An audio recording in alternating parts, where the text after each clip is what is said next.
avec joie dans la maison de notre Père.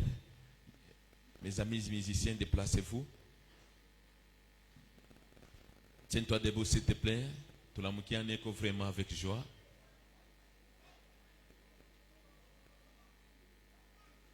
Nous avançons petit à petit. Aujourd'hui, c'est le jeudi.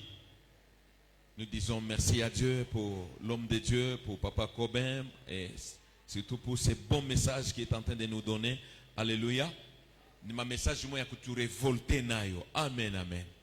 Est-ce que tunawezi kumupokelea kwa papa wakati kuna panda yulo, nous donnons tout le temps possible.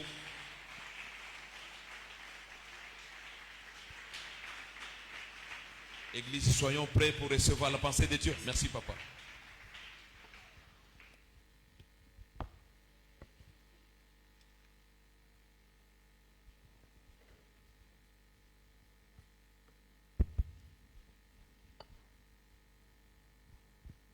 Que Dieu vous bénisse beaucoup. J'ai aimé beaucoup ce cantique-là. Je l'aime beaucoup. Les cantiques qu'on chantait là. Ça m'a fait vraiment du bien. Si Dieu nous donne encore l'opportunité, nous pouvons faire ce qu'on faisait dans les modistes qui est demandé, et puis nous allons chanter et prier.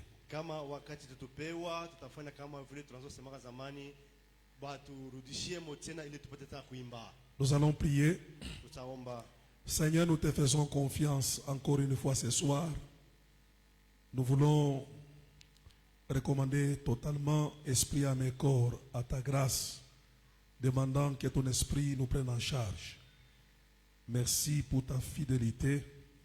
Tu as promis d'être avec nous jusqu'à la fin du temps. Dispose et communique ta pensée et qui amène-nous dans la dimension où nous devons exercer la prière qui impose ton règne. Dans le nom de Jésus, nous prions ainsi avec action de grâce. Ensemble, nous disons Amen. Sans plus tarder, je veux vous proposer deux tests. Aujourd'hui, je veux évoluer, je vais parler avec vous sur les situations qui exigent le prière, qui réclament les règnes de Dieu.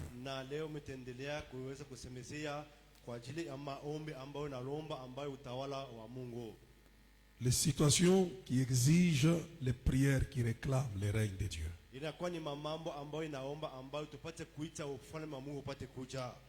Mais avant que nous puissions énumérer ces situations et prier pour ça,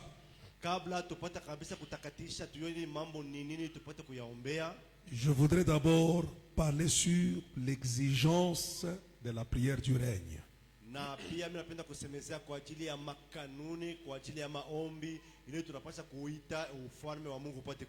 L'exigence, on sait que ça exige. La prière qui réclame le règne de Dieu. Alors, si nous comprenons son exigence, maintenant nous allons attaquer avec cette prière les situations qui réclament ou qui exigent une prière qui demande le règne de Dieu.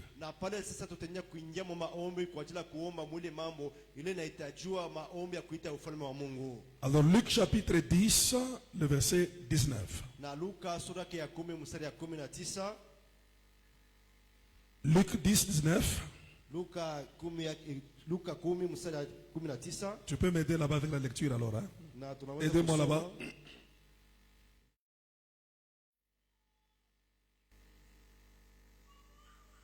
Luc, tu peux lire, interprète. Okay, Luc chapitre 10, verset 19, la Bible dit ceci. Voici, je vous ai donné le pouvoir de marcher sur le serpent et sur le scorpion et sur toute la puissance de l'ennemi, et rien ne pourra vous nuire. Amen. Amen, amen.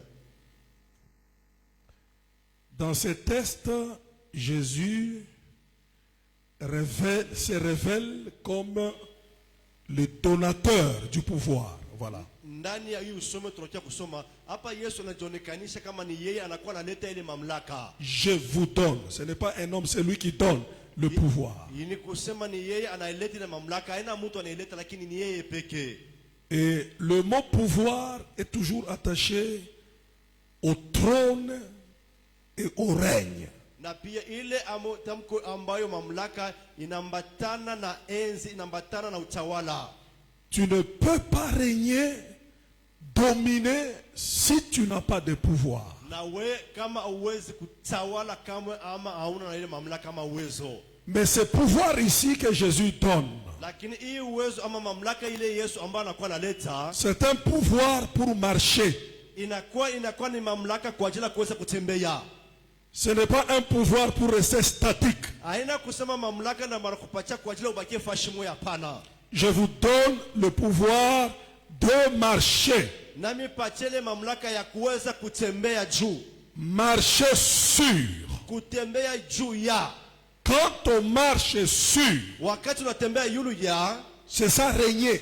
ile inasema inakuwa kutawala. C'est ça dominer. Inakuwa kutiisha.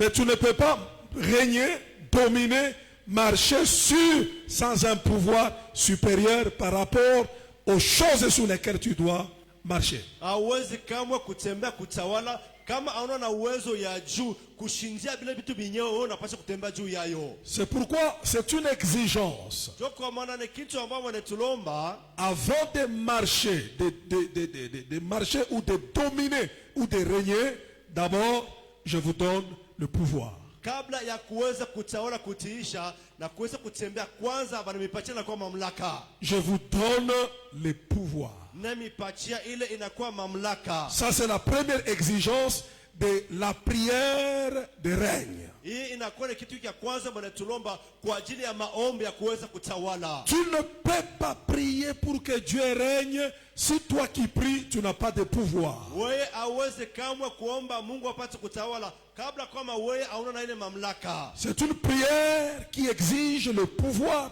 ou l'autorité. Ni maombi ile inatulomba tupate kuya na mamlaka na mauwezo aji. Parce que c'est avec ça que nous allons marcher sur. Ni kwa ajili ile itatusaidia tupate kutembea yulu ya. Voyez-vous que nous marchons sur le serpent et le scorpion qui symbolisent la puissance du prince de ce monde. Na banasema tunakuwa natembea yulu ya nyoka na nge inamananisha ile mawezo ya giza na tawala dunia hiyo. Si nous ne régnons pas, si nous ne dominons pas, si nous ne sommes pas au-dessus de celui qui règne, là où nous voulons imposer le règne de Dieu, impossible de penser à la prière de règne. Na kama shie kamwe atutawale atutiishe yule ambaye anakuwa anatawala dunia hiyo, haiwezekane kamwe tusemeze kwa ajili ya maombi ya ufalme. C'est que réclamer le règne de Dieu dans ta maison Ni kuweza kulomba ile ufalme wa Mungu ndani ya nyumba yako. veut dire aussi avoir le pouvoir de marcher sur toutes les puissances qui dominent ta maison. Inamaanisha ni kuweza kuomba ile uwezo ya kuwa na nguvu ya kutawala na kukanyanga mauwezo yote ambayo inakuwa inaushi nyumba yako. Le règne de Dieu, c'est un pouvoir de domination. Ile ufalme wa Mungu inakuwa ni uwezaji kuweza kutawala. Comme nous le réclamons sur la terre, Vile ambayo tunakuwa tunailomba hapa duniani, ça veut dire que le pouvoir qui domine la terre, ni kusema kuna ile uwezo ambao unakuwa unatawala dunia. les puissances installées sur la terre, Ile uwezo ambao unakuwa unatawala dunia hiyo ne doivent pas avoir une puissance supérieure par rapport à nous qui réclamons ce règne-là. haiwezi kama kuwa na uwezaji kutushindia, bali tunakuwa tunahitaji ile ufalme wa Mungu. C'est pourquoi Jésus dit, je vous donne le pouvoir. Joka maana Yesu anasema nami nipatie mamlaka. Et ce pouvoir-là, Na ile uwezaji c'est pour marcher sur. ni kwa ajili ya kutembea yulu ya. C'est un pouvoir de domination. Inakuwa ni uwezo wa kutawala. C'est une exigence pour celui qui réclame le règne. Il doit avoir un pouvoir de domination. Ni kile kitu banamulomba makanuni. Ule mtu wa kutawala anapaswa kuwa nayo ile uwezo wa kuweza kutawala. Parce que la prière du règne t'introduit dans la position de l'autorité. Kwa sababu ile maombi ya kuhitaji ufalme inakupeleka hatua ya kuwa na mamlaka. Donnez-moi un grand amen. Unipatie amena mkubwa. Cela est très important. Na ile inakuwa ya maana sana. Celui qui prie prie pour que le règne de Dieu vienne, ule anakuwa na lomba ambayo ufalme wa Mungu upate kuya, il doit se rassurer anapaswa kuwa na hakikisho qu'il a reçu le pouvoir de celui qui lui veut faire régner sur la terre. ni kusema yeye anapokea mamlaka ya yule ambaye anapenda apate kutawala duniani. Je répète encore sans Ni soigner. kusema yeye anakuwa na ile mamlaka, anakuwa na mamlaka ya yule anampatia uwezo wa kutawala duniani. Quelqu'un peut me donner un grand amen. Mtu mmoja anipatia amina mzuri. Deuxième exigence, Na kanuni ya pili, pour celui qui veut faire les prières qui amènent le règne de Dieu sur la terre, kwa yule anapaswa kuomba maombi ya ufalme wa Mungu upate kuwa duniani, il y a une exigence de l'alliance avec Dieu. ni kusema bana tulomba ile ambayo kanuni ya kuwa na agano pamoja na Mungu. Quand je parle de l'alliance avec Dieu, Wakati ambapo unakuwa na kanuni na agano pamoja na Mungu, je sous-entends une vie d'harmonie avec celui que tu veux faire régner sur la terre. ni kusema pale bana tulomba maisha ya salama pamoja na yule anapenda wapate kutawala duniani. Pas Maïcha et Salama, harmonie. Vous devez être en communion, Maisha ya uhusiano pamoja na unapaswa en relation, ndani ya uhusiano, en intimité. ndani ya uhusiano ya kati. Il doit y avoir une connexion entre toi et celui que tu veux faire régner sur la terre. Na kunapaswa kwa mapatano katikati ya wewe na yule ambayo unapenda apate kutawala duniani. Tu ne peux pas faire régner Dieu sur la terre si toi qui réclames ce règne-là, tu es en déconnexion avec lui. Aweze kama kuomba Mungu apate kutawala duniani kama wewe ambayo unapaswa hauna ndani ya uhusiano pamoja naye Parce que haiwezekani. la Bible dit c'est avec Dieu. Na Biblia inasema inakuwa ni pamoja na Mungu. C'est connecté à Dieu. Kuambatana na Mungu. C'est attaché à Dieu. Uweze kuambatana na Mungu wako. Jésus a dit voici comment vous devez prier. Yesu anasema tazama vile mnapaswa kuomba. Il dit si vous voulez prier, dites notre Père. Anasema wakati mnapaswa kuomba mseme baba yetu aliye juu mbinguni. Le mot Père, Ile tamko baba, ce n'est pas un mot qu'on peut utiliser par n'importe qui. ile tamko mwana mtu yoyote anaweza kuyataya. Il n'y a que celui qui est dans la relation avec le Père, il peut l'appeler Père. Ni paka yule ambaye anakuwa ndani ya uhusiano na baba anapaswa kumuita baba. C'est que cette prière réclame une certaine relation, Ile maombi inalomba ukuwa na mapatanisho na baba. une certaine communion, Inalomba kuwa na uhusiano ama urafiki. une certaine connexion entre toi et celui que tu veux faire régner sur la terre. Mapatano na wewe na yule ambaye unapenda apate kutawala duniani. C'est à ce niveau-là que l'Église a des problèmes. Ni mwile hatua ambayo kanisa nakuwa na mambo. Vous savez, mes bien-aimés dans le Seigneur, Unajua mapendo katika Bwana, l'arche d'alliance, ile sanduku ya agano c'est le symbole de la présence de Dieu. inakuwa ni kionyesha wapo wa Mungu. Parce que Dieu a mis tout ce qu'il représente dans l'arche. Na Mungu yote aliweka yote unamuonekanisha ndani ya ile sanduku. Mais il ne l'a pas laissé comme arche tout court. Ashikuiache paka sanduku bula hapana. Il a lié le mot alliance à cette arche-là. Na yeye anabeba ile tamko agano anaiweka katika ndani ya ile agano ya ile sanduku. Parce que deux fois dans l'historique d'Israël, Zaidi ndani ya ile historia ya Israeli, vous trouvez Israël dans la guerre. mnamutanisha Israeli na katika vita. Et ils amènent l'arche d'alliance dans la guerre pour symboliser la présence de Dieu. Banabeba ile sanduku ya agano katika vita kwa ajili ya kuonesha ile wapo wa Mungu. Mais on les bat et ils fuient même dans les combats et on ravit même cette arche-là. Munaona ingawa sanduku kule kuvita, lakini banawapika banakimbia na banabanyang'anya ile sanduku yenyewe. Pourquoi? Kwa nini? Parce qu'ils ont le symbole de la présence de Dieu, Kwa sababu wanakuwa na kionesho ile wapo wa Mungu, mais leur vie n'est pas en communion avec ces symboles-là. lakini maisha yabo ayambatana na ile mfano. Ce qui fait Dieu qu'il soit puissant dans ta vie, Ile na mfanya Mungu apate kwa uwezaji mu maisha yako. ce n'est pas parce que tu le cites Dieu dans ta bouche. Haina kusema unamtaja Mungu katika kinywa yako. C'est ta relation avec lui. Ni mapatano pamoja naye. Comment vous vous accordez avec lui. Namna vile unakuwa unapatana na yeye Mungu. Le climat entre toi et Dieu, Ile uhusiano nzuri na wewe na Mungu c'est ce wako. qui va augmenter ton poids Ni ile itaongeza bushito yako. et qui va déterminer l'imposition de son règne dans ce que tu feras. Na ile itaonesha utiisha ya utawala yako ndani ya maisha yako. Jésus dit, Yesu anasema, je suis le cep mimi nakuwa mti et vous êtes les sarments. na mwe mnakuwa matawi. Mais pour que vous produisez des fruits, Ili mwepate kuzala matunda, vous devez être attachés mnapaswa kwa kwenye kwamba inaambatana pour que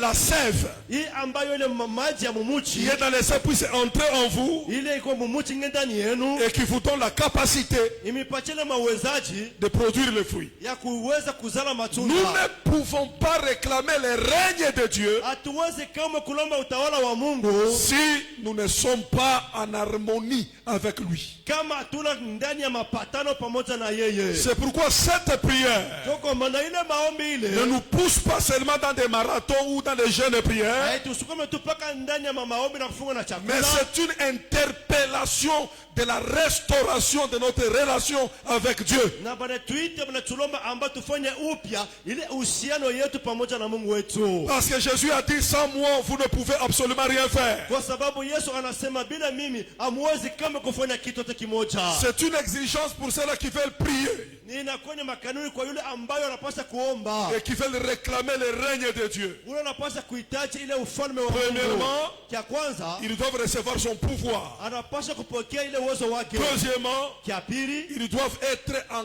communion, en relation, en alliance avec Dieu. anapaswa kuwa ndani ya uhusiano, ndani ya agano pamoja na Mungu. Troisièmement, Na kitu kia tatu, cette prière exige la foi, ile maombi inalomba kuwa na imani, la confiance en celui qui a la capacité d'amener ce règne-là. matumaini mwa yule anapaswa anakuwa na ile uwezaji ya kuleta ile ufalme. Celui qui n'a pas la foi en Dieu, Yule mtu asina na imani ndani ya Mungu, celui qui ne croit pas dans la capacité de Dieu. yule ashiamini ndani ya mawezaji ya Mungu wake. Mais comment tu peux imposer sa domination sur la terre? Je, wewe unaweza kutiisha ile mautawala wake duniani? Et la foi en Dieu Na ile imani ndani ya Mungu n'a pas de définition par les prédicateurs. hakuna na hawezi kumananisha kupitia mahubiri. Parce que la foi en Dieu, Imani ndani ya Mungu c'est une expérience de chaque croyant. inakuwa ni ufunja wa kila Mkristo wote. Ton expérience sur ton parcours avec Dieu Experience mu mwenendo wako na Mungu wako doit te donner la définition de ta foi. inapasha wewe kukumananisha imani yako na kuasha je. Je ne veux pas emprunter la définition de la foi d'Abraham Mimi siweze kama kukongola maana ya imani ya ou Ibrahimu, de celui qui a écrit le livre des Hébreux. ule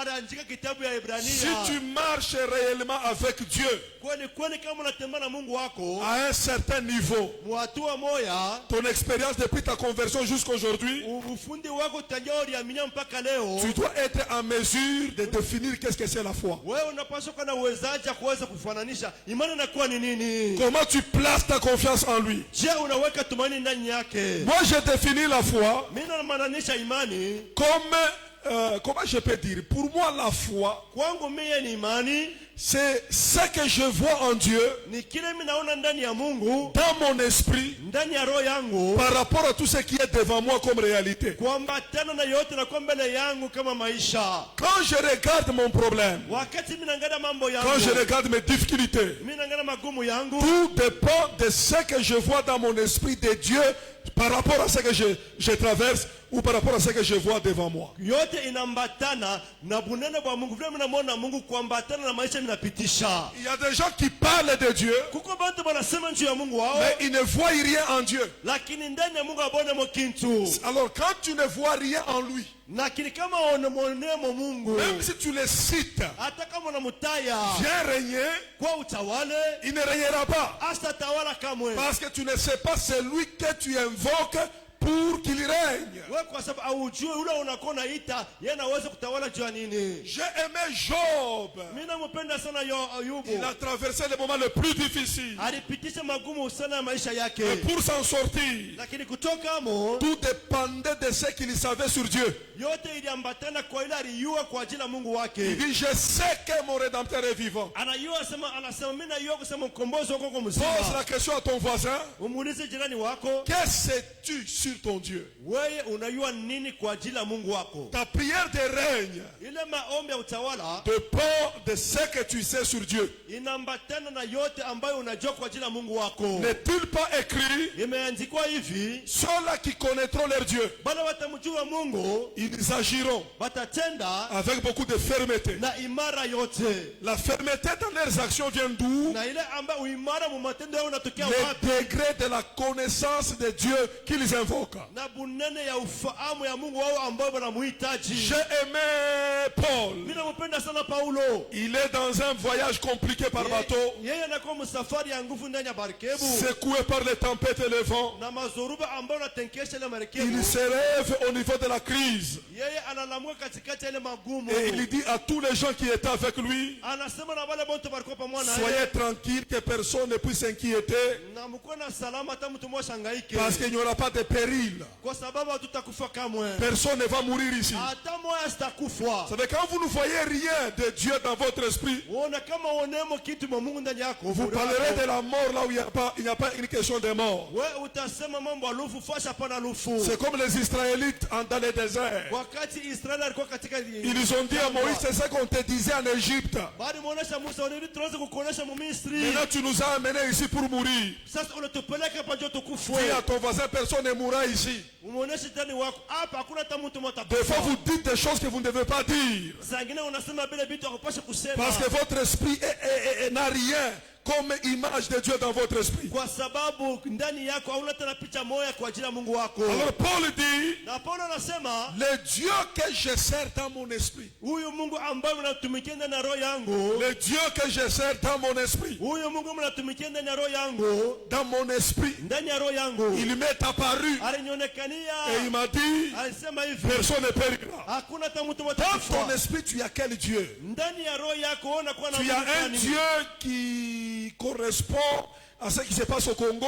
Na unakuwa na Mungu unafanana na mambo yanapitika kwetu Kongo. C'est pourquoi Jésus dit, Ndio kama na Yesu si anasema, vous voulez prier, kama unapenda kuomba, dites notre Père qui est dans les cieux. sema baba yetu aliye juu mbinguni, Ton nom est mis à part. jina yako itakasike Ton nom est sanctifié. na jina lako litakasike. C'est que ton nom est à part. On ne peut pas te mélanger avec d'autres choses. Ni kusema jina lake iko pembeni, tuwezi kuichangana na jina lingine. Tu es extraordinaire. Uko wa mastajabu, Tu es un Dieu puissant. uko Mungu wa uwezo, Tu es un Dieu qui ouvre, personne ne peut fermer. uko Mungu ambao unafunga kuna mtu Tu es un atafungua, Dieu qui élève, personne ne peut abaisser. uko mtu ananyanyua hakuna mtu anaweza kushusha, Tu es un Dieu qui peut amener la vie là où il y a la mort. uko Mungu unaleta uzima pala lufu. Il faut que tu apprennes à mettre Dieu à part. Unapaswa kujifunza kumweka Mungu pembeni. Ne le mettez pas dans la confusion de vos problèmes. Wewe usimchange na mvuruko ya mambo yako. C'est ce qu'on appelle la foi en Dieu. Jole tunasema imani ndani ya Mungu. Si tu veux prier les prières de règne, Kama unapenda kuomba na maombi ya il ufalme, faut que tu sois un homme de foi. unapaswa kuwa mtu wa imani. Et la quatrième chose, Na kitu kia ine, c'est ce que nous avons lu dans Juge 6, le verset 10. jole tuliweza kusoma mkitabu kia Waamuzi sura ya 6 mstari ya 10. Dieu dit à Gédéon, Na Mungu anamuonesha Gideoni hivi, va avec la force que tu as. uende na ile nguvu ambayo unakuwa nayo. Les hommes qui font des prières qui amènent le règne de Dieu, Wale bantu banaomba maombi na itaje ufalme wa Mungu, ce sont des hommes forts. ni bantu banakuwa ba nguvu. Ce sont des femmes fortes. Banakuwa ni ba mama ba udari. Ils ont la révélation Banakuwa na ile ufunuo de la force en eux. na ile ya nguvu ndani yao. Voyez-vous, Munaona, Gédéon ne savait pas na Gideoni ashikuiwa kusema qu'il avait une certaine force en lui. alikuwa na uwezaji ama nguvu ndani yake. Il ne savait pas. Asikujue Il avait une certaine énergie. alikuwa na nguvu ndani yake. Tu ne peux pas amener le règne de Dieu, la domination de Dieu, imposer la domination de Dieu sur la terre, alors toi-même tu es un homme faible. Hauwezi kama kuhitaji ile ufalme wa Mungu ikuwe pa duniani wakati wewe mwenyewe unakuwa mdhaifu. Quand on impose le règne, Wakati tunatiisha ile c'est qu'on ufalme, impose la domination de Dieu. ni kusema tunatiisha ile unakuwa mamlaka ya Mungu. C'est comme un esprit de colonisation. Inakuwa ni kama On veut ile coloniser. tunakuwa kutawala taifa. Celui qui colonise ou le colonisateur doit être maître. Ule anakuwa kutiisha taifa, anapaswa kuwa kwanza kuwa mwalimu. La force doit le caractériser. Nguvu inapaswa kwa kungambo yake kama maisha yake. C'est pourquoi Jésus dit, Ndio maana Yesu anasema vous recevrez la puissance d'en haut mutapokea ile uwezo ya juu et vous serez mes témoins. na mutakuwa washuhuda wangu. Vous allez mieux me représenter. Mwewe mtanionekanisha Si vizuri. tu me donnes un bon amen, Ukinipatia mina mzuri, sois un homme fort. ukuwe mtu wa nguvu, sema amina. Car c'est l'exigence de celui qui est appelé à faire des prières qui appelle le règne de Dieu. Jo makanuni ile banamulomba kwa yule mtu yule anapaswa kuomba ile maombi inahitaji ambayo ufalme wa Mungu. Alors, je voudrais quand même vous donner les adresses où vous pouvez puiser la force, la puissance, le pouvoir pour que vous deveniez des hommes et des femmes qui peuvent faire les prières qui amènent les règnes de Dieu. Mimi napasha kumionyesha hapa ni wapi ambayo mwe mnapasha kushota ama machanzo ile ndio mipacha nguvu ili mpate kuhitaji kuomba inakuwa utawala wa Mungu. Avant que nous parlons sur les situations qui exigent ces prières. Kabla tupate kusemezea kuile mambo inalomba tupate kuomba ile ufalme wake. Est-ce qu'on est toujours ensemble? Tuko pamoja? Ça passe ou ça casse? Ça passe, hein? Oui. Encouragez-moi avec vos mains. Kono. Amen. Pika mikono nguvu kwa joto kufia Mungu wako. Alors, vous pouvez aspirer à une chose, na unaweza kutamania kitu kimoja, mais vous ne savez pas comment aller dans la chose pour l'amener dans votre vie. Lakini ayua ngisi kanya kuingia ndani ya kila kitu kwa ajili ya kukikokota kikoe mu maisha yako. Le règne de Dieu, c'est une domination. Il faut un certain pouvoir, une certaine puissance pour que vous puissiez imposer sur les autres. Parce que quand on réclame le règne de Dieu, on impose. On ne consulte pas la volonté de ceux-là sur qui on installe ces règnes. C'est pourquoi la puissance, la force, le pouvoir doivent vous caractériser. Mais là, je parle comment vous pouvez en avoir.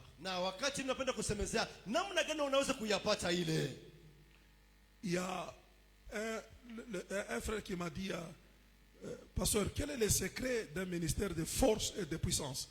Voilà, malheureusement, il n'est pas venu, alors je pouvais lui répondre par la prédication. Hein? Si tu veux puiser la force, le pouvoir qui te permettra d'opérer pour imposer Dieu sur la terre, premièrement, c'est par la nouvelle naissance. La nouvelle naissance ou devenir un enfant de Dieu. La Bible dit à tous ceux qui l'ont reçu, il leur a donné le pouvoir. Lorsque tu deviens enfant de Dieu, c'est tout un pouvoir qui vient d'entrer dans ta vie. Et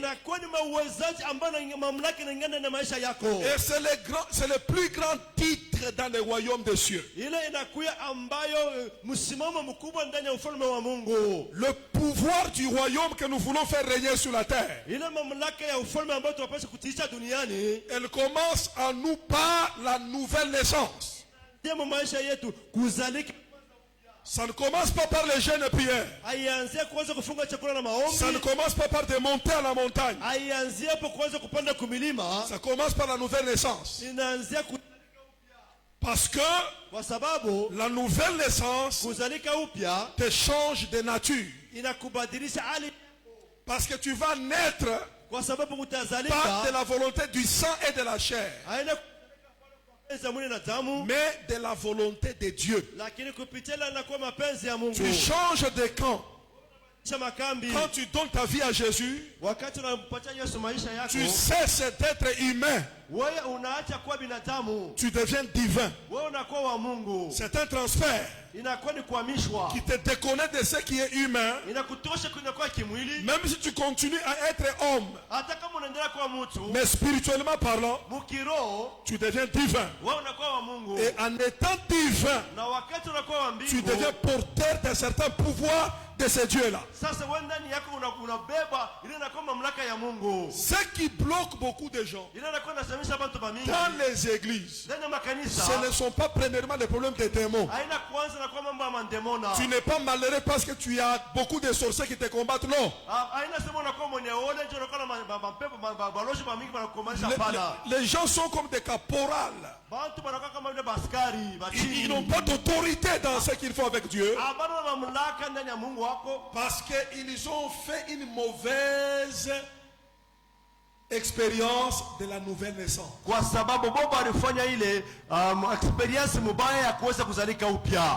savez, dans l'église, dans l'église, quelqu'un qui a cru réellement, mambo ya Mungu tu ilianzia pale na minaka tu bya kweli. Cela dit- Que la suite de sa vie spirituelle est toujours distinguée avec celui qui a raté sa nouvelle naissance. Ule mtu ambaye anaamini bya kweli alianza maisha ya Kristo kwa bya kweli itachana na ule mtu anaamini bya bongo. Parce qu'aujourd'hui dans l'église, Leo ndani ya makanisa les gens ne viennent pas pour se convertir.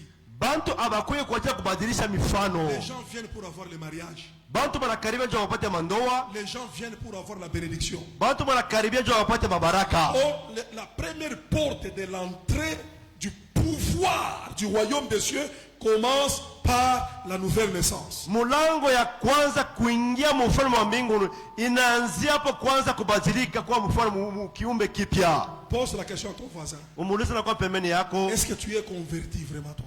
kweli kweli washa kubadilika?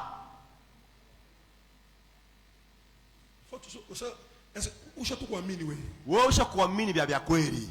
Quand tu laisses un soulier dans un garage, ça ne devient pas une voiture. Wakati utacha kilato mu garage akitageukaka kikuwe motoka, hapana. Ce n'est pas ta présence dans un garage qui fait de toi une voiture. Haina kusema kama unaingia mu garage unakuwa motoka, hapana. Quand tu laisses un morceau de bois longtemps dans l'eau, le morceau de bois ne devient pas un poisson. Kama unacha kipande kia mbao mumai, hata kinakawa je akitageuka kikuwe samaki. Et ce n'est pas ta fréquentation à l'église qui fait de toi un enfant de Dieu. Haina kusema kama unakaribia shikote mkanisa unageuka mara mapana unakuwa mtoto wa Mungu. Pour devenir enfant de Dieu, Kwa ajili wewe upate kuwa mtoto wa Mungu, afin que le pouvoir du royaume que tu veux représenter sur la terre entre en toi, ili ambaye mamlaka ya uwezo ya Mungu ipate kuingia ndani yako, il faut que tu prennes la décision dans ton cœur. wewe unapaswa kubeba mipango ndani ya roho yako. Parce que tu as entendu sa parole, Kwa sababu uliweza kushikia neno lake, tu vas prendre la décision devant Dieu et devant les hommes. wewe utabamba ile mipango mbele ya Mungu na mbele ya watu. Moi, Kobin Chibanda, Ya kusema mie à kobechi partir bande, d'aujourd'hui, kwanza leo devant Dieu mbele ya Mungu et devant les hommes, na mbele ya watu, prends la décision mina bamba de mamlaka relier le monde ya kukana dunia et de donner ma vie à Jésus. na kuweza kutoa maisha yangu kwa Yesu Kristo. Je donne cette vie à Jésus Mina mpatia Yesu maisha jusqu'à la fin de mes jours. mpaka mwisho wa maisha yangu. Je demande que Dieu me pardonne Mina naomba Mungu apate Tous mes péchés. kunisamehe kwa madhambi yote, et qu'il entre dans mon cœur comme sauveur et Seigneur. aingene na roho yangu kama Bwana na Mwokozi. Voyez-vous? Mnaona? Et cette décision interne là, Na ile aina mipango ndani ya roho yako pas à cacher. aina kufuchama. On doit savoir tous dans l'église Watu wote wanapaswa kuja mkanisa que telle personne ya kusema mtu fulani s'est donnée à Jésus. alitoa maisha yake kwa Et tu Yesu. dois extérioriser ça par le baptême d'eau. Wewe sasa unapaswa kuionyesha nje kupitia kubatiza kwa maji. La Bible dit ceux qui croiront, Biblia inasema bwana wataminia qui seront sauvés. na wataokolewa. Ils seront, Watafanya nini? ceux qui croiront et qui seront baptisés plutôt, ils seront sauvés. Bale ambayo wataminia na kubatiziwa wataokolewa. Mais il y a des gens qui sont. Pose la question à toi. Ouais, mais uringiaka je mu mambo ya Mungu, uringiaka je par fenêtre ou bien uringiaka je bebeka je muingirio yako. Vous voyez quelqu'un qui entre dans l'église, tout ce qu'il a dans sa tête, c'est devenir pasteur. Na munaona mtu anaingia mkanisa, muulize aliingiaje mkanisa? Vyote ambayo mafikiri yake ni kusemekana kwa mkanisa kwanza ni kuwa pastori. Un jour en Bujimai, Siku moja Mbushimai nous sommes allés au baptême d'eau tunaenda kubatiza watu kumai, pour baptiser ceux qui se sont convertis. kuweza kubatiza bali wanaweza kuaminia. Pendant que nous venons, nous posons nos pieds dans la rivière, Wakati ambao tunatonga mikono yetu mtoni, alors il y a de. On doit d'abord jauger le niveau de la rivière pour voir là où on peut baptiser. tunapasha kupima kwanza burefu bwa mai bukuje kabla tupate kuweza kubatiza Et puis bantu, prier pour purifier l'eau. na tuweze kuomba kuweza kutakasa mai. Alors on était là avec des pasteurs, certains pasteurs étaient en train de jauger l'eau pour voir la profondeur. Na tulikuwa na mapastori wanaanza kupima maji kwa ajili ya kuona inakuwa burefu je. Mais pasteur mmoja wakia mumashi tonga magauche kisha anatosufle kumashikio sasa munibatiza bana ibatizaka. Sasa ulifika kwa pasteur je papa, unaweza kufika na huku avec kubatizaka. Tu vois un peu vraiment des choses. Munaona mamambo ya hivi. Est-ce que d'abord baptême bana batizana kama unafuchama hivi? Muingiririo. Donc on a fait que même si tu montes à la montagne, le pouvoir ne vient pas sur toi. Ndio inafanya hata kama unapanda kumlima, ile mamlaka ingie ndani yako. Parce que tu es mal entré. Kwa sababu uliingia kwa mlango mbaya. C'est pourquoi Nicodème, Ndio kama Nikodemo il a suivi Jésus de nuit. anamfuata Yesu Il bushiku. dit non, non, je vois ton ministère. Anasema naona huduma wako. Uko wa nguvu. Personne ne peut faire ce que tu fais là. Hakuna mtu anaweza kufanya Si unafanya. Dieu n'est pas avec lui, Kama Mungu ashapa pamoja naye. il enviait ce niveau-là. Yeye alitamania sana kile Son problème, kipimo. comment il pouvait entrer. Mambo yake tengea moje. Et c'est ça la préoccupation des jeunes. John ambaye kimabiana Quand nafukuzia. ils voient les choses sur Facebook, Wakati anaona vitu vya Facebook, ils ont une seule question. Quel est ton secret? kia kwanza kunauliza siri yako inakuwa ni nini? Le secret est simple. Na ile siri inakuwa kepesi. Si tu n'es pas né de nouveau, Kama wewe uzaliki au amini vizuri, tu ne verras pas le royaume des cieux. hautaona kama ufalme wa mbinguni. C'est ce que Jésus a dit à Nicodème. Ndio ile Yesu alimuonesha Nikodemo. Pour tous ceux qui aspirent au pouvoir, Kubana wote wanatamani na ile mamlaka. première adresse, Ile anone ya kwanza nouvelle naissance. inakuwa kusalika upya. Et malheureusement, Na kwa wale même dans nos églises, hata makanisa yetu on parle de tout, wanasema mais vyote, on n'a pas laissé l'espace pour pousser les gens à donner leur vie à Jésus. lakini abawacha hata wakati jua kusukuma watu wapate kutoa maisha yao kwa Yesu. Nous avons même des émissions à la radio. Tunakuwa na maemisho hata kwa radio. Écoutez mon frère et ma soeur, Shike Dieu va dada. te toucher, Mungu Dieu va atakugusa. te guérir. Mungu atakupoza. Pendant que je parle là-bas, Mungu anasema tu vas hapa. recevoir maintenant. Celui que tu veux qu'il reçoive, il est païen encore. Ule ambao unapenda apate kupokea chingariki mupagano. Jésus ne commence pas par les miracles. Yesu asianzeka kwanza miujiza. Plus grande préoccupation de Jésus, Ile shaba ya kwanza ya Yesu Kristo, alors que les gens donnent leur vie à Jésus. kia kwanza bado wapate kumtolea Yesu maisha Qu'ils le yao. reçoivent comme sauveur et Seigneur. Bamupokee kama Bwana na Mwokozi wao. C'est ce qui va amener Jole tawapeleka l'installation du pouvoir dans ta vie. ile ambayo ufalme upate kukala ndani yao. Donnez-moi un grand amen. Unipatie amina mnene. Parce que l'enfant d'un homme, c'est un homme. Kwa sababu mtoto ya mtu anakuwa mtu. Le petit d'un chien, c'est un chien. Mtoto ya imbwa anakuwa imbwa. On se multiplie selon vos espèces. Le poussin, c'est un coq ou une poule. Na mtoto ambao wa nkuku anabakia paka nkuku. Et l'enfant de Dieu Na mtoto wa Mungu n'est pas un homme. ye ana mtu. C'est un Dieu. Anakuwa Mungu. C'est Dieu qui l'a engendré. Kwa sababu ni mkungu Et quand alimzala. tu entres dans cette nature, Wakati unaingia ndani ya ile hali, c'est toute une installation du pouvoir. inakuwa ni mamlaka inaingia ndani yako.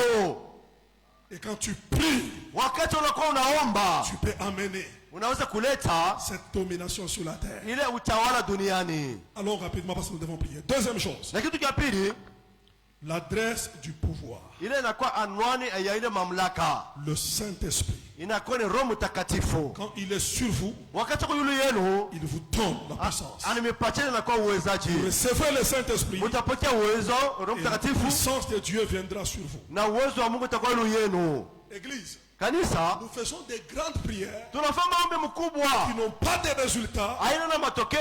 parce que nous ne prions pas en étant remplis.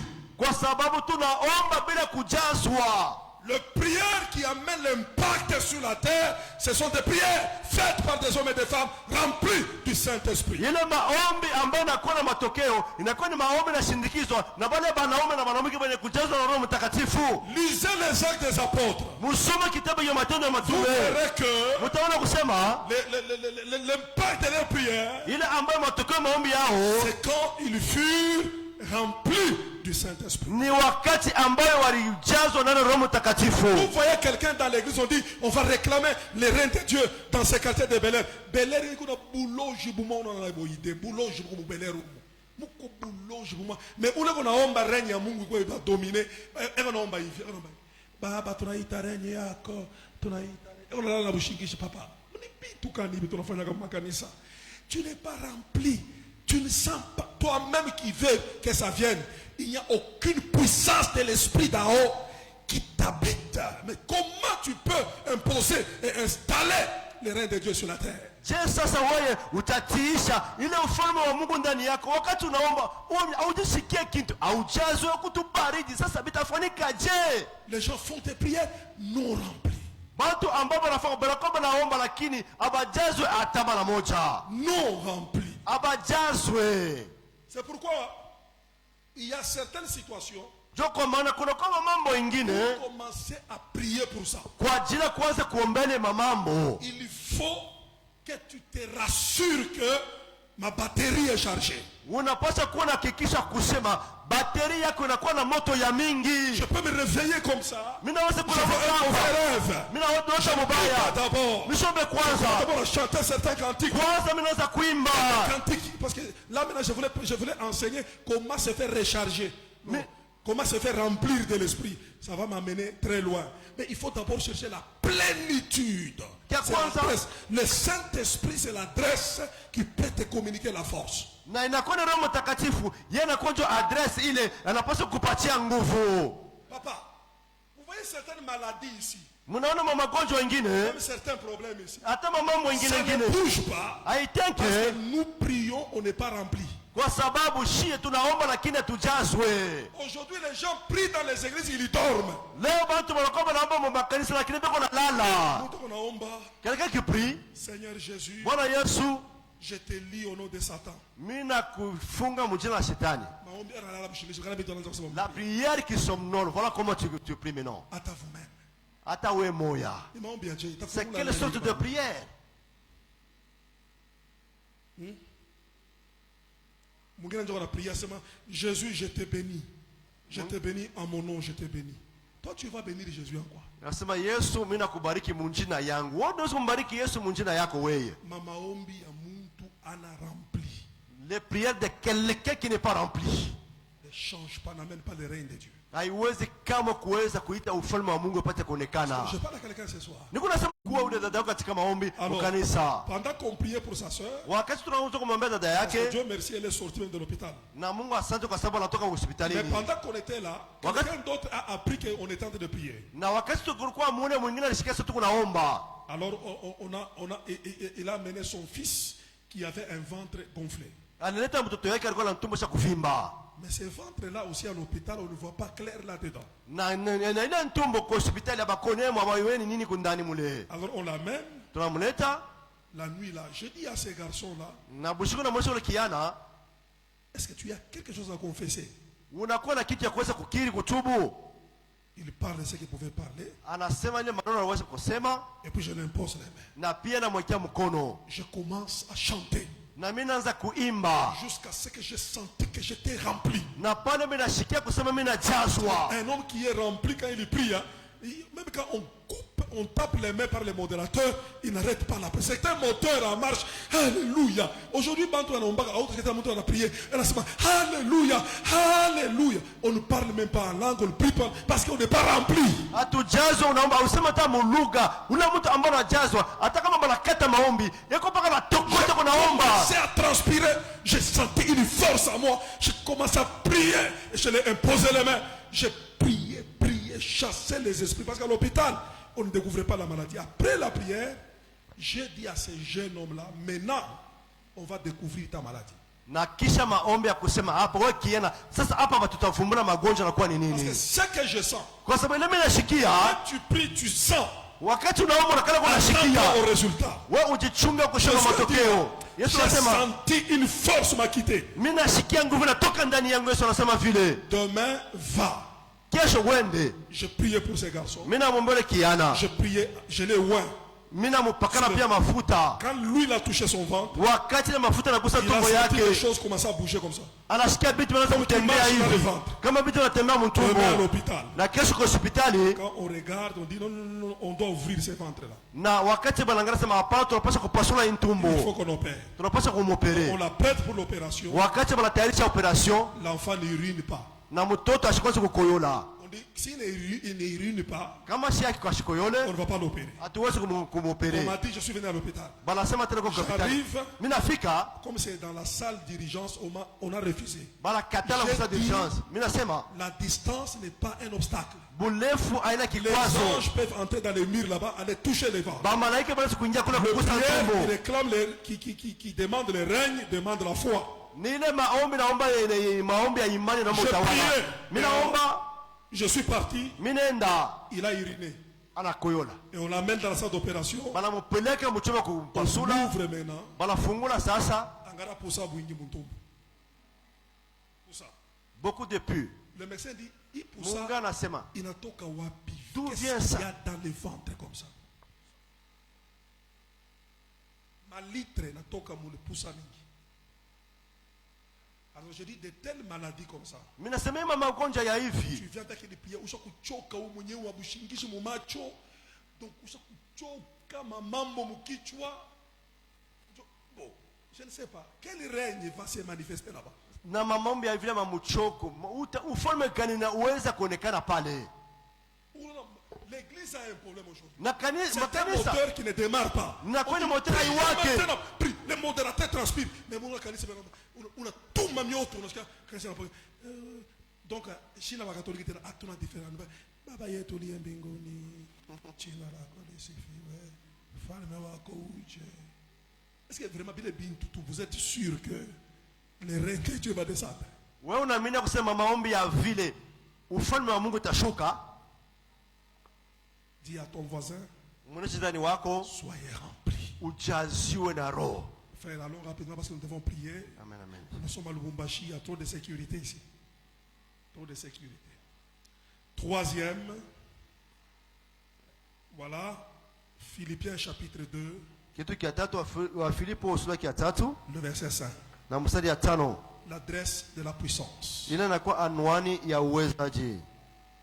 La Bible dit, ayez les sentiments qui étaient en Christ, lesquels existant en forme de Dieu,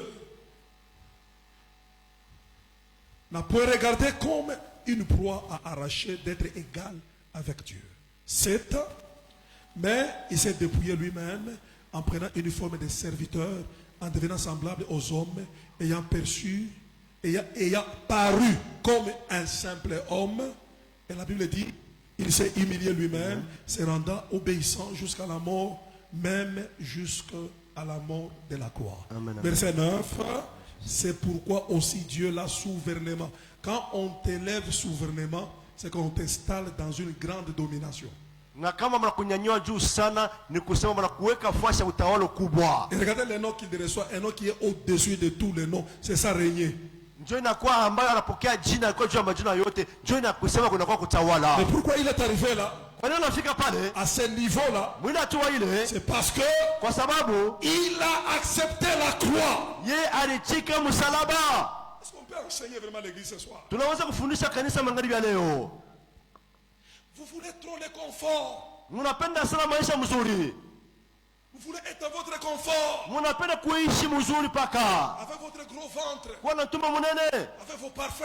na ile manukato mzuri. Vous voulez être comme vous êtes là-bas et que Dieu vous utilise comme vous êtes là. Na Mungu pale mnapenda Mungu ametumikisha vile mnakuwa pale. Il y a certaines dimensions Kuna kama watu wengine pour les atteindre. wazina kufikia hapo. Vous devez apprendre à perdre certaines choses. Unapaswa kujifunza kuweza kupotesha vitu vingine. Il y a un prix à payer. Kuna kuya bei unapaswa kulipa. Il y a des sacrifices à faire. Kunapaswa kujitoa zaidi. Si vous ne portez pas votre croix, Kama wewe msalaba yako, si vous ne manifestez pas votre obéissance, kama wewe unakanisha ile kuweza mutifu wako, vous ne serez pas élevé au-dessus pour imposer la domination. hauwezi kunyanyuliwa juu sana kwa ajili kutiisha ile mamlaka yako. Jésus n'est pas arrivé à ce niveau-là par la grâce. Yesu ashikufika muna hatua kupitia neema pana. Jésus est arrivé là parce que il a payé certains prix, Yesu alifika pale kwa sababu aliweza kujitoa. certains pouvoirs, Mamlaka certaines ingine, puissances. mawazo En ingine, tant qu'un enfant de Dieu, kama mtoto wa vient par Mungu l'accumulation des jeûnes et prières. inafika zaidi wakati una maombi zaidi na kufunga chakula na kwa ya mingi. Tu dois être rare à la table à manger. Wewe hauwezi kuwa kumeza siku yote kupanga na kulia. Le royaume des cieux ne consiste pas dans les manger, dans les boire. Na ufalme wa mbinguni haisimamie mpaka mkula na kunya pana. Jésus a dit, Yesu anasema certains démons, mandemano mengine on peut les maîtriser, les dompter avec la domination du royaume de Dieu par les jeûnes et prières. mandemano mengine tunapaswa kuitiisha kupitia ufalme wa mbinguni kupitia maombi na kufunga chakula. Je te dis, si tu n'as pas l'esprit de sacrifice, Mina kuonesha kama una na roho ya kuweza tu kujitoa, vas ramper sur la terre comme un serpent. wewe utakalama babulongo kama vile nyoka. Les dominateurs Ule mtu anapaswa kutawala sont des hommes et des femmes de sacrifice. ni bale bantu wanaume na wanawake wa kuweza kujitoa. Des gens qui savent se dépouiller. Bantu wanajua ngisi gani ya kuweza kujitoa. Qui savent à un moment quitter le lit, dormir par terre. Na bale bantu wanajua kutoka pa kitanda kulala chini. Des gens qui font comme Esther, qui disent 3 jours sans manger et boire, et puis nous allons entrer dans le palais royal. Bantu wanafanya kama Esteri masiku 3 ya kufunga na chakula, kisha pale tutaingia katika ufalme ndani ya nyumba ya ufalme. Bible dit, Na Biblia inasema nini? après avoir gêné, Kisha kufunga chakula, après avoir gêné 40 jours, wakati anafunga chakula makumi je parle de manne. Jésus, Inasema njoo ya Yesu. quand il est sorti des jeûnes, Wakati anatoka kufunga chakula, il fut rempli du Saint-Esprit. anajazwa na Roho Mtakatifu. Voyez-vous, Munaona sa renommée na kafumu yake commence à se répandre dans tous les pays des alentours. inaanza kuzambalala yo yenyewe katika maisha yanayoweza kumzunguruka. Un bon amen. Unipatia meno mzuri, Il guérissait les malades, anaanza kuponesha magonjwa, il chassait les démons. anaanza kuandama mandemona. On dit, il imposait les règnes de Dieu. Namna ingine anaanza kutiisha ufalme wa mbinguni. Où est-ce qu'il a puisé la force? Yule nguvu alitosha wapi? Dans les jeûnes et prières. Mkufunga na kuanza kuomba. Ne cherchez pas toujours l'essence. Mushaanza kutafuta mpaka maisha mzuri. Ne cherchez pas toujours le confort. Musitafuta mpaka kuwa na maisha Tu mzuri. dois apprendre aussi à être rare sur ton téléphone. Na pia wewe unapaswa kuweka simu yako naweka Un pembeni. homme qui veut être fort, Yule mtu anapaswa kuwa na nguvu. il doit réduire le niveau de son sommeil. Yeye anapaswa kuvunja ile hatua ya ushingishi bwake. Ce n'est pas quelqu'un qui dort de 20h à 8h du matin. Haina sababu unaweza kulala mpaka 20 mpaka 8 mpaka kwenye kulala. Il s'est dépouillé lui-même. Yeye aliweza kujivuna yeye Il moya. est apparu comme un simple homme. Alionekana kama mtu yoyote.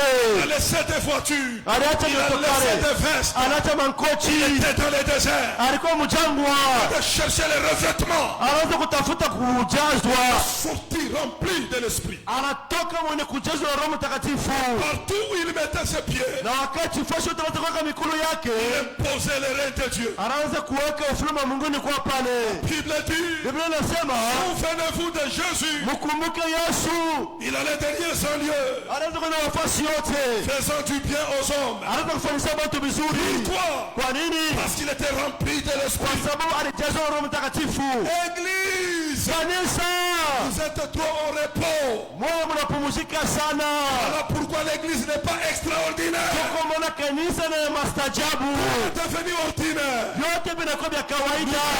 Au culte, Tunaenda kuibada, nous savons que ça va commencer comme ça. tunayosema vitaanza Ça va se hivi, terminer comme ça. vikesha hivi. Celui qui est venu avec le mot de tête, Una alikuwa na kichwa kina muluma, avec le mot de tête, anarudia na kichwa mpaka cha kuluma. petite tour, Ataka kikosi kabulebule, terminé par la prière. akiisha kupitia Que les maombi. gens dorment sous des grandes mousses. Batu beko nalala pa vitanda vinene hivi. Ils ne cherchent pas le royaume des cieux. Abatafute ufalme wa mbinguni. Ils ne payent pas le prix. Abaripe abajitowe. Jésus a accepté la Yesu alichika msalaba. La Bible dit par le travail de son âme, Na Biblia inasema kupitia kesha nafsi il yake. rassasiera ses regards. Yeye ambaye atashibisha macho yake. Quand il a quitté la croix, Wakati kutoka msalaba le ciel a proclamé na mbingu natangaza l'agneau de Dieu kwa mwana kondoo wa Mungu. était immolé, Yeye aliweza kutunjikwa.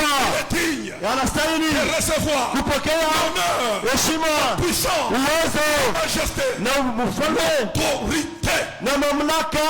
Ces choses sont entrées dans la vie Vile vitu vinaingia mu maisha parce yake qu'il a été immolé. kwa sababu waliweza kumtunjika. Dites-moi le niveau de ton sacrifice. Unyonyeshe unajitoa je? Je te dirai la portion de la puissance qui va se poser sur toi. Nitakuonesha ile kibunene ya mamlaka itakuwa juu yako. Quand la puissance d'en haut est sur toi, Wakati uwezo wa Mungu juu yako, va imposer la domination. utatiisha na kwa mamlaka. Ils fléchiront. Batapika magoti. Ils fléchiront. Batapika La magoti. sorcellerie va fléchir. Bulozi vitapika magoti. La maladie fléchira. Magoti tapika magoti. Pauvreté fléchira. Umasikini butanana. Pourquoi? Kwa nini? Parce que tu deviens l'incarnation wewe unakuwa ndani yako mnakuwa de l'autorité d'en haut. ina mamlaka ya mbinguni. Donnez-moi un grand amen. Unipate mimi na mnene. Et une autre adresse pour terminer. Na adresse nyingine ndio kumaliza. Je pense que les situations qui exigent les prières des règnes, on va les parler demain. Mimi mambo inalomba tuombe Aujourd'hui, on kusema peut kesho. seulement par ici. Psaume 114. Psalm 114. Psaume 114. Psalm 114. C'est notre secret pour puiser la puissance. Isiri ingine kwa ajili kupata kushote na kwa uwezo. Psaume 114. Psalm 114. Le verset 1er. Mstari ya kwanza. J'ai même mes deux amis là, quand ils suivent, ils sont très contents. Celui-là et l'autre. Quand Israël sortit d'Égypte, quand la maison de Jacob s'éloignait d'un peuple barbare. Verset 2. Juda devint son sanctuaire, Israël fut son domaine.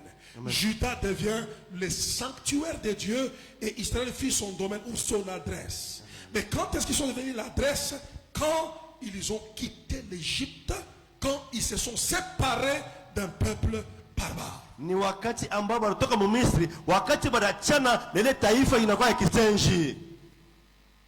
Vous ne pouvez pas avoir le pouvoir. Hawezi kama kuwa na ile uwezaji, le représentant de Dieu, ikuwa kionekanisho cha Mungu sur la terre, hapa dunia hapa, si vous ne quittez pas l'Égypte, kama mwe amutoke mu Misri, si vous ne vous séparez pas avec le peuple barbare, kama mwe awachana na ile taifa ambayo inakuwa na mifano ya kisenji. Écoutez, il y a certaines doses du pouvoir du royaume des cieux atterrira sur vous seulement quand vous comprendrez la culture de la sanctification. Kuna kuya hatua ingine ya ufalme wa mbinguni tengemo maisha yako wakati utavumbula kuishi na kwa maisha ya utakaso. La sanctification, vous devez vous détacher de certaines choses. Inakuwa kujitakasa kuachana kuna maneno ingine. Vous devez vous déconnecter à certaines choses. Wewe unapaswa kuachana na maneno ingine. C'est ce que Paul a écrit aux Corinthiens. Joko maneno Paul anaanza kuandika kwa Korinto. Corinthe, une ville de confusion, une ville remplie de l'esprit du monde. Ila wa Korinto inakuwa ni nchi ambayo kunakuwa mfuruko, kunakuwa dunia mingi. Paul dit ceci. Na Paul anasema hivi. Quel rapport y a-t-il entre la lumière et les ténèbres? Usione kana inaweza kuwa katikati ya nuru na giza. Entre les fidèles et les infidèles. Kwa waaminifu na wale watu hawaamini. Entre Christ et Bélial. Katikati ya Kristo na Beliali. Entre le temple de Dieu et le temple des idoles. Ile inakuwa kabisa hekalu ya Mungu na hekalu ya masanamu. Il est écrit. Imeandikiwa. Sortez au milieu d'eux. Mutoke katikati yao. Sortez au milieu d'eux. Mutoke katikati yao. Ce qui réduit les prières des chrétiens, ils veulent voir l'impact de Dieu mais dans le mélange avec les mondes. Lakini ile ambayo ufalme wa Mungu haonekane, uwezo wa Mungu haonekane kwa sababu kanisa ya leo inakuwa inachangana na dunia. Il veut que Dieu se manifeste dans les mélanges. Wanapenda Mungu apate kuonekana lakini ndani ya mchango. Il dit ne touchez pas à ce qui est impur. Na Biblia inasema msiguse kama vile vinakuwa vya buchafu. Tu élèves ta main pour réclamer le règne de Dieu. Unanyangula mkono nje kuita ufalme wa Mungu. Et une autre main touche à ce qui est impur. Lakini mkono mwingine inagusa vya buchafu. Ne touchez pas à ce qui est impur. Msiguse kama inakuwa ya uchafu. Sortez au milieu d'eux. Mutoke katikati yao. Ils sont sortis en Égypte. Wanatoka mu Misri. Ils se sont séparés d'un peuple barbare. Wanachana na taifa ambayo ya kipagano. Et la Bible dit, Na Biblia inasema, je vous accueillerai. ni ambayo mtinipokelea. Voyez-vous, Munaona, il y a un Dieu qui vous attend Mungu anakuwa na michunga. pour vous mettre dans sa poitrine. Yeye aniweke katika kilari yake. Condition que vous lâchez ce qui est impur. Lakini ni milomo mwachana vibaya. Il ne peut pas vous suivre là où vous êtes. Asiwezi kuvifuata kule mnakuwa. Parce que c'est un Dieu de la Kwa sanctification. sababu anakuwa na Mungu wa utakaso. Sortez au milieu de vous. Anasema mtoke katikati Il y a yao. des choses que vous devez abandonner. Huko vitu mnapaswa kuacha. Des choses, si tu aspires au règne de Dieu, que tu ne dois plus toucher ou faire. Huko vitu bila wakati wapenda ufalme wa mbinguni, wewe huwezi kama kubifanya. Dieu dit, je vous accueillerai. Mungu anasema nipokelea. Je serai votre Dieu. Nitakuwa Mungu wenu. Vous serez mon peuple. Na wewe mtakuwa taifa langu. Je serai votre père. Nitakuwa baba yenu. Vous serez mes fils et mes filles. Nitakuwa binti wangu na wana wangu. L'Éternel tout-puissant, Wamenana Mungu Mwenyezi anasema. celui qu'on appelle El Shaddai, Shaddai, ule wanaita El Shaddai, le Dieu de toute puissance. ule Mungu wa On mwenyezi. ne peut pas l'avoir dans la vie Hawezi kumpata maisha si on n'a pas quitté l'esprit de Corinthe, kama wewe hautoke na roho ya si Korinto, on n'a pas quitté l'esprit de l'Égypte. kama hautoke na mwenye roho ya Misri. Donnez-moi un grand amen. Unipatie mimi mzuri. Je ne connais pas ta vie. Mwisho wa maisha yako. Si tu es dans les mélanges, Siwe kama si ukasi tu es dans mchango. la confusion, Uko katika mvuruko. c'est culte. Kisha ibada Tu hiyo vas boire. utaenda kunywa. C'est culte. Kisha Tu ibada seras dans un bar. utakuwa mubaya. Tu vas lever ta main. Utanyanyua mkono yako. Clamer le règne de Dieu. Je kuita ufalme wa Ça ne Mungu. fonctionne pas comme ça. Vitendekake vile. Laisse-moi te conseiller ce soir. Acha nikushauri magharibi ya Si tu leo. acceptes de te séparer, Kama unataka kuachana, la puissance est en haut. uwezo ya mbingu Va se reposer sur toi. itekala yulu yako. Psaume chapitre 114. Somme 114. Le verset, je crois 3. Je termine par là et puis nous allons prier. Rapidement, rapidement, rapidement. Quand ils sont sortis d'Égypte, quand la maison de Jacob s'éloigna d'un peuple barbare, Judas devint son sanctuaire. Ils sont devenus les sanctuaires de Dieu parce qu'ils se sont séparés. Ils ont fui son domaine. Le verset 3 maintenant. La mère les vit. Oh, interprète frère. La mère les vit. Bahari inabaona. La mère les vit. Mai ama bahari inabaona. S'enfuit. Inakimbia. Mutoni inabakimbia mutoni. Jésus. Mutoni inakimbia bantu. Amen. Pourquoi? Kwa nini? Parce qu'en eux, Ndani yao. il y a le Jéhovah qui vit là-dedans. Haleluya, Jésus de Nazareth. Et pourquoi Jéhovah est là-dedans? Parce qu'ils ont quitté l'Égypte.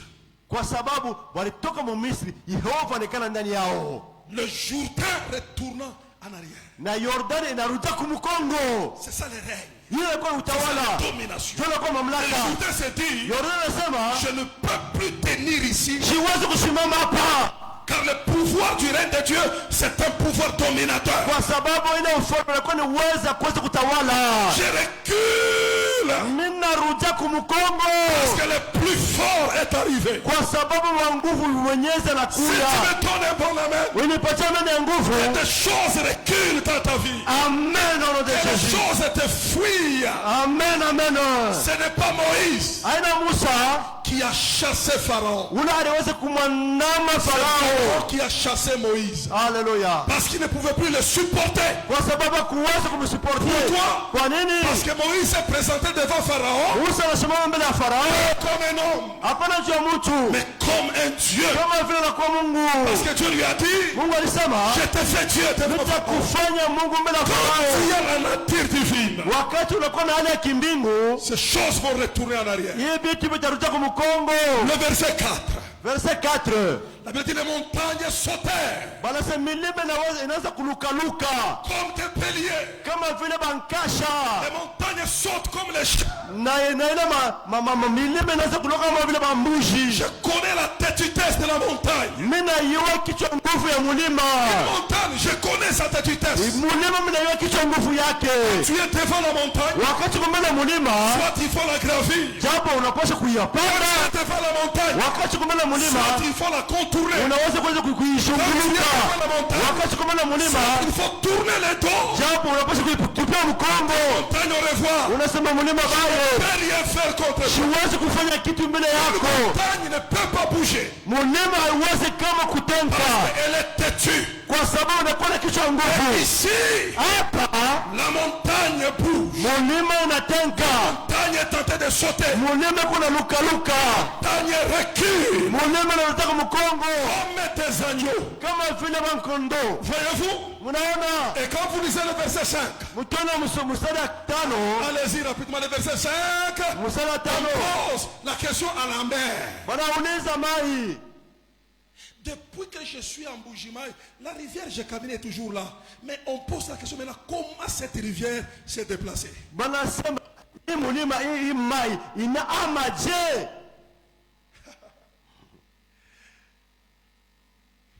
Et pour t'enfuir Jourdain, pour retourner en arrière, qu'est-ce qui se passe pour que tu ne tiens pas, tu tournes, tu retournes en arrière? Ni nini nakufikia wewe Yordani juu upate kurudia kumkongo? Verset 6.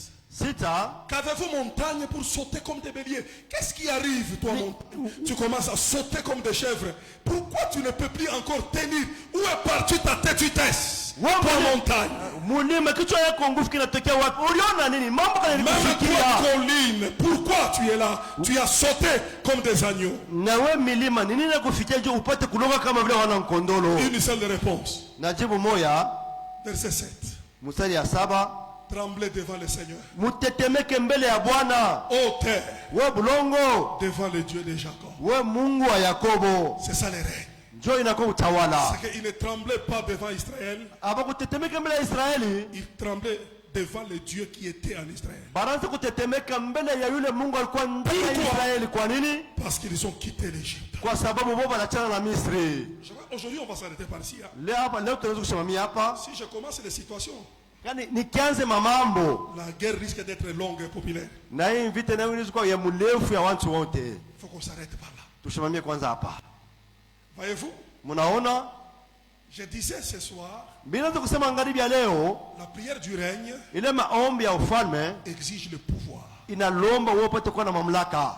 Et le pouvoir Na mamlaka a ses adresses. inakwenda fashi na manuali kule Et je iko. vous ai amené dans les adresses Mimi nimepeleka mu madresi yao pour que vous deveniez upate kuwa capable na ile de uwezaji poser les règnes de Dieu. ya kutiisha ile unakuwa ufalme wa Mungu. Les choses qui ne bougent pas Bila vitu vitenkake peuvent bouger. vinaweza kutenka. Église, ce n'est pas de la fantaisie. La Bible dit rien n'est impossible à Dieu et rien n'est impossible à celui qui croit. Na Biblia inasema wazi hakuna kitu kinakuwa nguvu mbele ya Mungu na kwa nguvu mbele ya yule mtu anaaminia. C'est possible Inawezekana que ton histoire change. ili maisha yako ipate kubadilika. C'est possible Inawezekana que l'histoire de ta famille change. historia ya jamaa yako ipate C'est kubadilika. possible Inawezekana que tu entres dans une vie upate kuingia ndani ya maisha où les gens se posent des questions. kule watu ambao wanajiuliza Pourquoi il est devenu comme ça? kwa nini yeye anakuya hivi. Il y a des gens quand ils nous regardent, Kuko watu wakati wanatuangalia hivi ils pensent que nous sommes dans la magie, banazania kusema aba watu beko mu muchabu buloji dans muchawi l'occultisme. beko mwenye buloji Ils pensent que nous sommes dans des choses. kwa sababu tuko bintu Mais nous avons la réponse. lakini tunakuwa na jibu. Les choses bougent Bintu binatenka devant le Dieu de Jacob. mbele ya huyu Mungu wa Yakobo. C'est devant lui Ni mbele yake que les choses peuvent bouger. bintu binaweza kutenka. N'amenez pas vos calculs d'hommes, vos stratégies humaines. Vous savez, Mnajua dans l'église, vous faites l'église avec les moyens charnels. Vous utiliserez les mêmes moyens pour maintenir l'église. Et c'est là où vous allez vous fatiguer. kama kanisa mwe mnaanzisha na akili ya binadamu, bintu vyote mtendelea mpaka vile mnamtachoka. Il y a des gens qui veulent maintenir les maris par des armes charnelles. Kuko bale bantu banapenda ambayo apate kumwikarisha Bwana kupitia ile masila ya kibinadamu. Les choses tremblent devant l'Éternel. Na bintu benekala bingu na tetemeka peka mbele ya Mungu wetu. Si tu utilises que la chair, tu vas te fatiguer. Kama wewe unatumikisha paka mwili utachoka. C'est à toi de faire le choix. Ni wewe upate kuchakula. D'aller dans les adresses du pouvoir Kwenda katika maanwani ya ile mamlaka, ou de continuer d'être un chrétien qui est dans l'église qui n'a jamais donné sa vie à Jésus. japo upate kubakia mkanisa mule unakuwa mkristo utawaka maisha kwa Yesu Kristo. Alors aujourd'hui, j'ai l'impression dans mon esprit que Dieu va déplacer une montagne. Na leo mimi nasikia ndani yangu kusema Mungu atamisha mlima mwa magharibi ya leo. Amen. C'est ton amen qui est parti. Ni Si tu me donnes un amen prolongé, que Dieu prolonge aussi ta vie. Amen.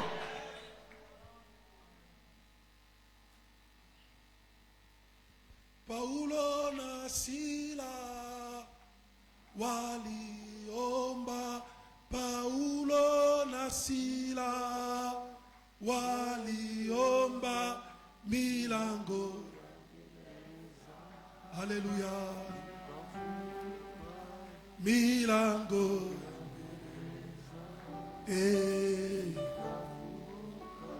Paulo na Sila waliomba. Paulo na Sila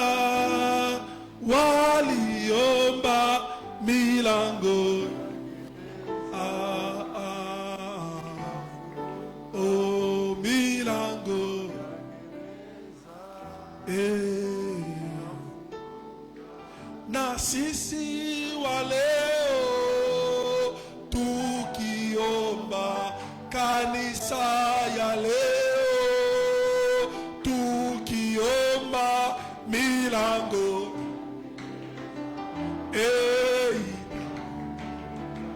milango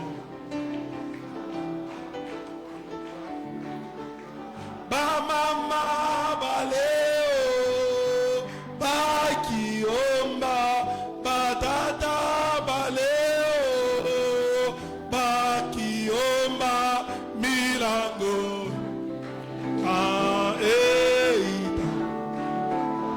milango.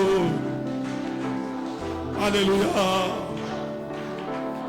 Kanisa ya leo ikiomba, kanisa ya leo ikiomba milango. Alléluia leo.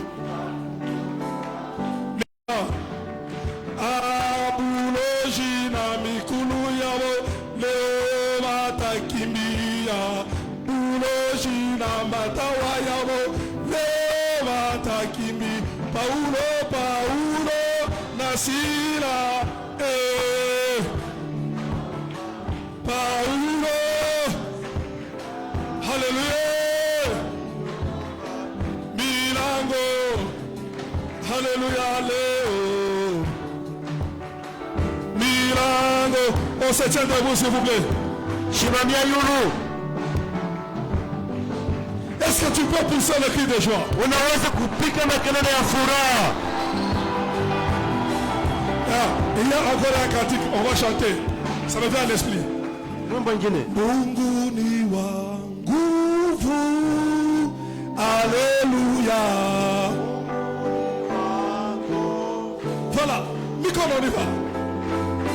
Mungu ni wa nguvu. Alléluia. Mungu ni wa nguvu. Tapez les mains s'il vous plaît.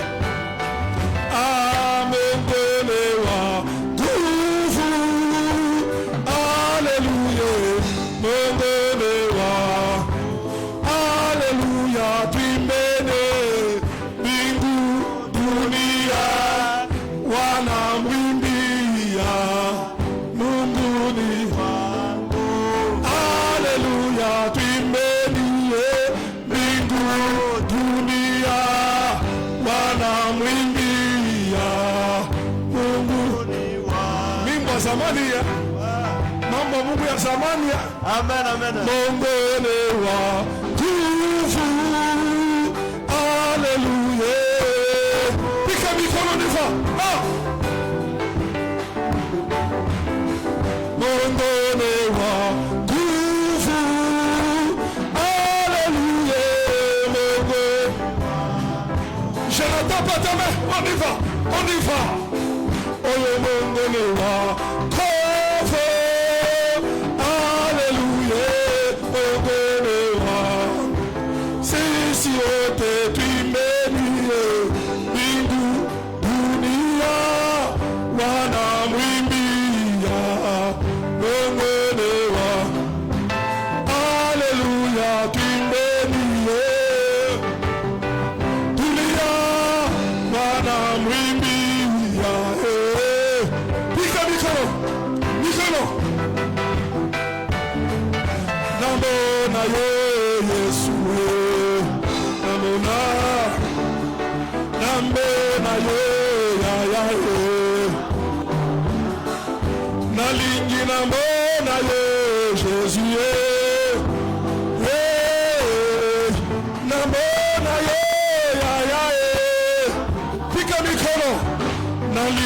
Simba ye, Jésus ye, Simba ye, na Simba ye, ya ya ye, oh bikono, na lingi na vive ye, Jésus ye, na vive ye, ya ya ye, vive kona zambe to yemba, hallelujah, hallelujah. Azana bebe, mikono, mikono.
C'est toi Jésus, la main cachée, c'est toi Yahya, oh le tout-puissant, c'est toi Jésus, le tout-puissant, le tout-puissant, c'est toi Yahya,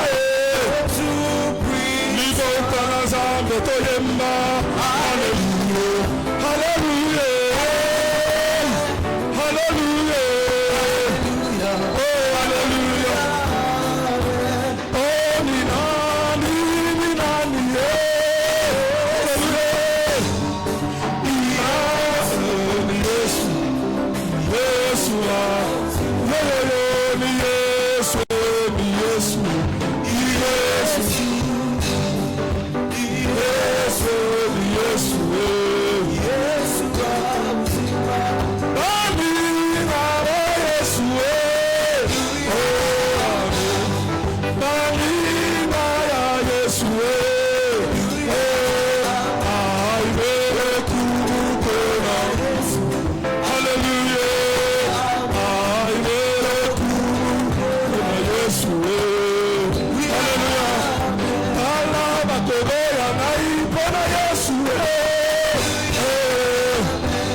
Est-ce qu'on peut pousser le cri? joie. Alléluia Jésus.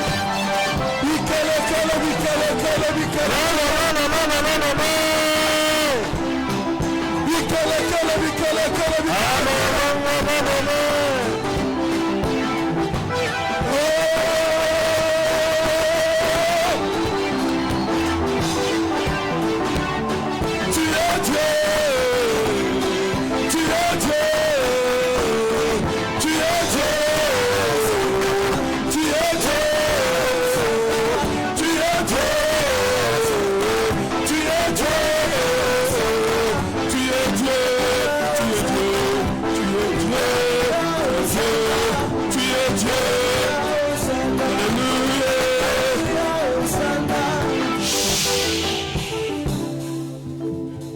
Seulement dans la louange,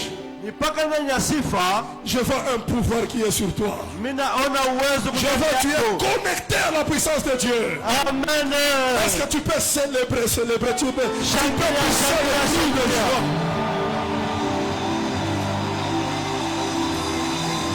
Levez votre main. Levez votre main. Nyangula mikono yako mbili. Hakuna Mungu kama wewe, hakuna. Mungu, oh hakuna. Randa rama manderebo shaka manderebo saka. Oh Jehova, hakuna.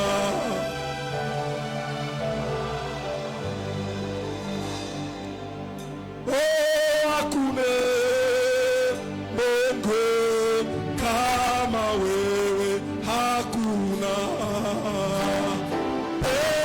Lève ta voix, lève ta voix. Kama merebo. Masia, hakuna, hakuna Mungu kama wewe, Yesu, hakuna.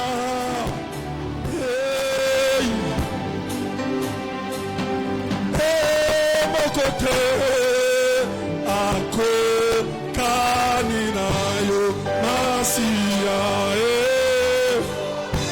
Mokote ako kaninayo Jehova. Mokote, mokote.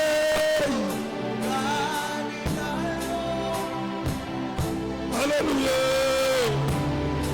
Hallelujah. Hallelujah.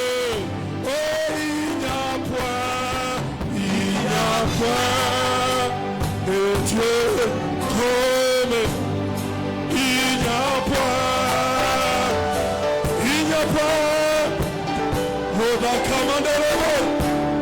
Alléluia,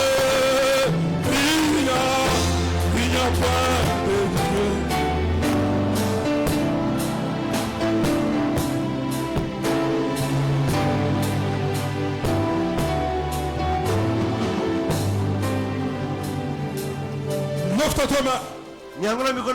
Ce soir, tout ce que Dieu veut faire, c'est installer son pouvoir en toi.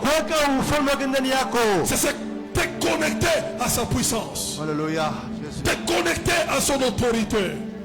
Parce que tu as un travail à faire. L'onction descend sur moi. Alléluia. Et l'onction descend sur moi. Alléluia. L'onction descend. Oh, alléluia. Yahweh, Yahweh, Yahweh. L'onction descend sur moi. Alléluia. Jour de Pentecôte, onction descend sur moi. Oh, le feu descend sur moi. Alléluia.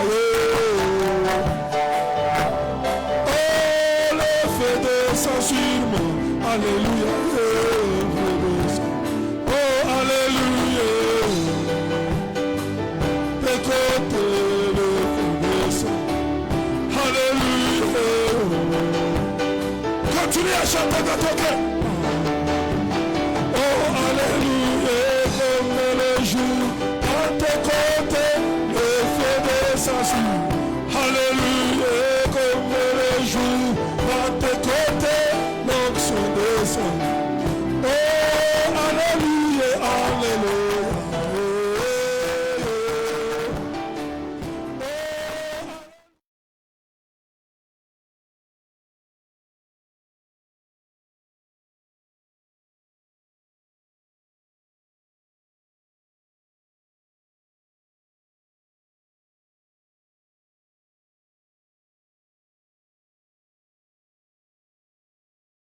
Minataka nikuone, haleluya.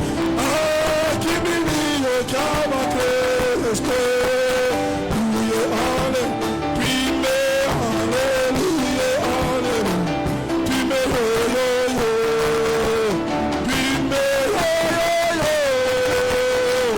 pime yo, pime yo.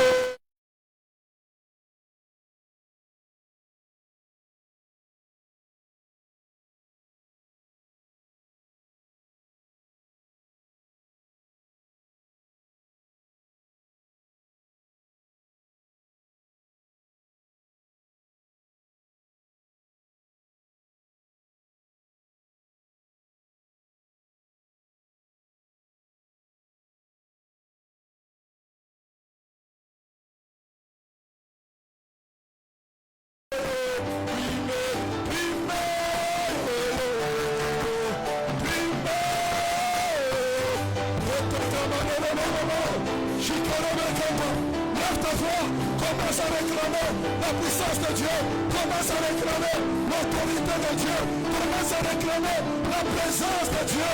Dis à Dieu, remplis-moi maintenant. Anza kuhitaji uwezo wa Mungu. Anza kuomba. Si sultani wangu, jemadari wangu, Yesu sultani wangu, jemadari. Continue à prier, prier, prier.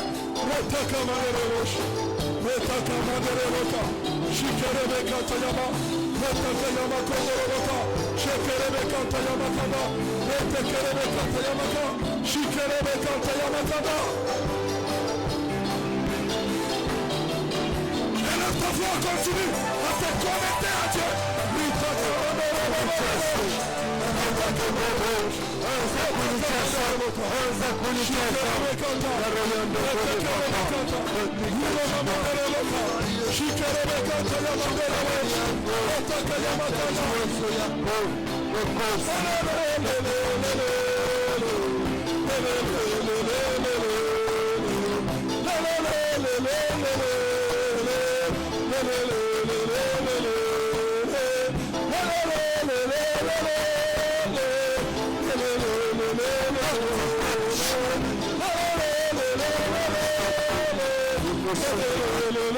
Continue à prier.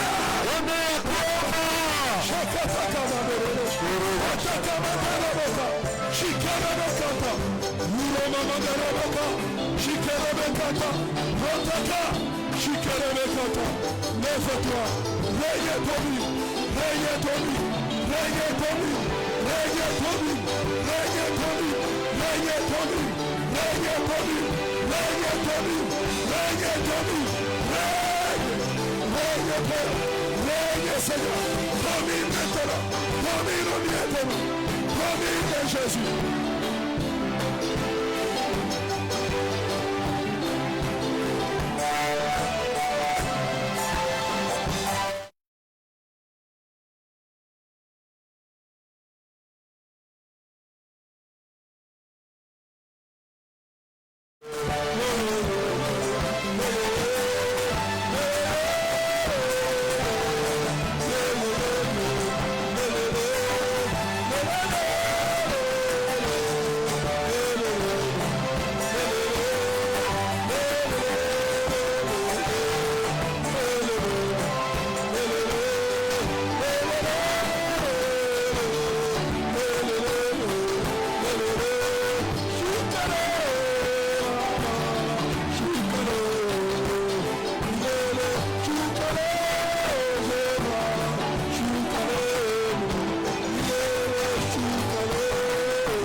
Shukare,